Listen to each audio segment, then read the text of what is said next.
নিত্য নতুন পোস্টে নিয়োগ করতে চলেছে একটি সরকারি দপ্তরে। যারা চাকরি প্রার্থীরা রয়েছে, যদি এই শিক্ষাগত যোগ্যতা হয়ে থাকে তাহলে কিন্তু খুব তাড়াতাড়ি এবং দ্রুত আবেদন করে দিও। চাকরি প্রার্থীদের জন্য সুবর্ণ সুযোগ করে দিচ্ছে একটি সরকারি দপ্তর, যেটি হেলথ কেয়ার সরকারি দপ্তর। তোমাদের সাথে শেয়ার করব পুরো বিস্তারিতভাবে শিক্ষাগত যোগ্যতার সাথে কিভাবে আবেদন করবে এবং কিভাবে নিয়োগ চলবে সবই জানাবো। ভিডিওটি সম্পূর্ণ দেখতে থাকো। যারা নতুন রয়েছে ইউটিউব চ্যানেলে এখনও পর্যন্ত সাবস্ক্রাইব করোনি, করে নাও এবং নতুন ভিডিওর আপডেট পাওয়ার জন্য পাশে থাকা বেল আইকনে প্রেস করে দিও। ভিডিওটি সবাইকে পুরো দেখার অনুরোধ রইল, তাহলে কিন্তু পুরো বিস্তারিতভাবে জানতে পারবে। স্কিপ না করে ভিডিওটা দেখতে থাকো। আবেদন করার আগে আমরা দেখে নেব অ্যাপ্লিকেশনটি, যেটা তোমাদেরকে আবেদন করার সময় এটা প্রিন্ট আউট বার করে নিতে হবে। তো এখানে দেখতে পাচ্ছ রিক্রুটমেন্ট নোটিশ নাম্বার, যেটা তোমরা এই নোটিফিকেশন থেকেই দেখে নেবে। তারপর ডেট, কোন পোস্টে আবেদন করবে সেই পোস্টের নাম এবং যেই সংস্থায় নিয়োগ করছে সেই সংস্থার নাম, এবং এখানে দিতে হবে রিসেন্ট সাইজ কালার পাসপোর্ট সাইজের ছবি। প্রিন্ট আউট করার পরে যাবতীয় ডকুমেন্টে এটা কিন্তু তোমাদেরকে ফিল আপ করতে হবে।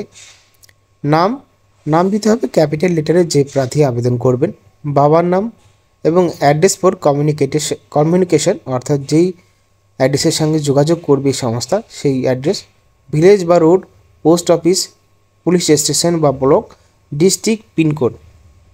এবার প্রেজেন্ট অ্যাড্রেস বা পার্মানেন্ট অ্যাড্রেস যদি একই থাকে তাহলে দুটো একইভাবেই দিতে হবে। এজ এখানে দিতে হবে 1 জানুয়ারি 2024 হিসাবে।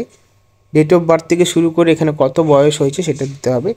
Identity proof and address proof এখানে দিতে হবে, আধার নাম্বার, তারপরে এখানে আধার নাম্বার দিতে হবে এবং ভোটার আইডি কার্ড নাম্বার, এখানে ভোটার আইডি কার্ড নিতে হবে, প্যান কার্ড নাম্বার, এখানে pan card number. Marital status, অর্থাৎ যদি বিবাহিত হয়ে থাকো এখানে টিক চিহ্ন দিতে হবে, যদি বিবাহিত না হয়ে থাকো আনম্যারিড টিক চিহ্ন দিতে হবে। তারপর জেন্ডার মেল, আদার ফিমেল দিতে হবে, ক্যাটাগরি দিতে হবে, contact number, valid email address.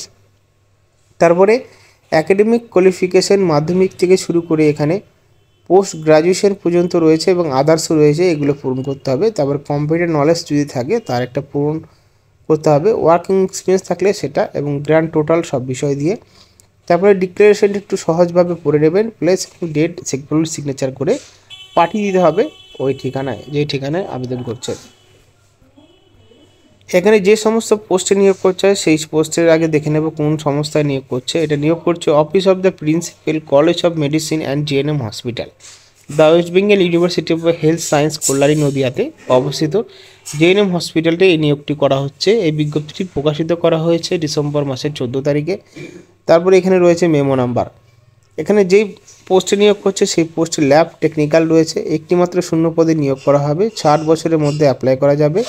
এবং প্লেস পোস্টিং দেখতে পাচ্ছ ICTC unit of college of medicine and JNM hospital, Kalyani Nadia, under WPSAP and CS এর পক্ষ থেকে এখানে রয়েছে পোস্টিংটি।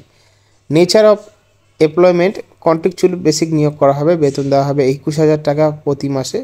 এসেনশিয়ালস কোয়ালিফিকেশন এক্সপিরিয়েন্স দেখতে পাচ্ছ, যোগ্যতা BSc মেডিকেল ল্যাবরেটরি টেকনিক্যালে BMLT আর BMLS, এবং যদি থাকে আবেদন করতে পারো, যদি না থাকে আরেকটা রয়েছে diploma in medical laboratory technical DMLT এবং DMLS যদি থাকে, সাথে কোর্স ডিউরেশন যদি 2 বছরের থাকে, রেকগনাইজ স্টেট গভর্নমেন্ট বা সেন্ট্রাল গভর্নমেন্ট থেকে, তাহলে কিন্তু এখানে অ্যাপ্লাই করার সুযোগ সুবিধা পাবে। এক্সপিরিয়েন্স, 2 বছর এক্সপিরিয়েন্স থাকতে হবে ল্যাবরেটরি BSc ডিপ্লোমার সাথে, এবং বলা হয়েছে 2 বছর এক্সপিরিয়েন্স থাকতে হবে ইনক্লুড ম্যান্ডেটরি ইন্টার্নশিপে। তারপরে এখন 2 বছর এক্সপিরিয়েন্স থাকতে হবে ওয়ার্কিং ল্যাবরেটরি ক্যান্ডিডেট MSCতে, তাহলে অ্যাপ্লাই করা যাবে। দেখো অ্যাপ্লাই করার জন্য কী কী প্রয়োজনীয় নথিপত্র দরকার, সাথে কী কী এক্সপিরিয়েন্সের দরকার।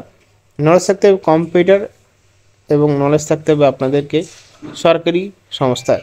তো আশা করি বুঝতে পেরেছেন আবেদন করার ক্ষেত্রে কী কী যাবতীয় তথ্য প্রযুক্তি দরকার। এখানে বিস্তারিত দেওয়া রয়েছে। আবেদন প্রক্রিয়া 30 ডিসেম্বর 2023 পর্যন্ত চলবে।